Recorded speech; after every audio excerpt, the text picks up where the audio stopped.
সেদিনকে মনে পড়ে তোমাদের সাথে একটি কাঁচা কুমড়োর ভিডিও শেয়ার করেছিলাম, সেটা অনেকেও হয়তো বলতে পারোনি, অনেকেও বলেছিল আবার পাকা কুমড়ো।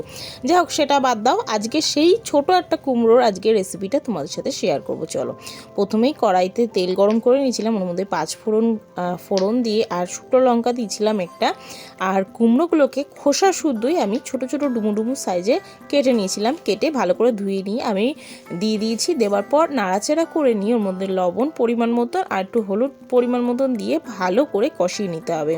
কষিয়ে নিতে হবে বলতে গেলে হচ্ছে এখানে আমি কোনো মশলা ইউজ করব না, এইগুলোই শুধু দিয়ে কষিয়ে নেবো শুধু। এরপর যখন দেখবেন ভাজা ভাজা হয়ে গেছে অনেকটা এটা হচ্ছে কাঁচা কুমড়ো, পাকা কুমড়ো অনেক তাড়াতাড়ি সেদ্ধ হয়ে যায়, এটা কিন্তু কাঁচা কুমড়ো একটু দেরিতে সেদ্ধ হবে, তার জন্য অনেকটা জল দিয়ে ঢেকে রেখে দিতে হবে সেদ্ধ হওয়ার জন্য। তারপর চলে যাচ্ছি এদিকে লুচি ভাজতে। প্রথমত আজকে লুচি করতাম না, রুটিই করতাম, যেহেতু আমাদের সকালবেলা টিফিনটা রুটি দিয়েই সারা হয়।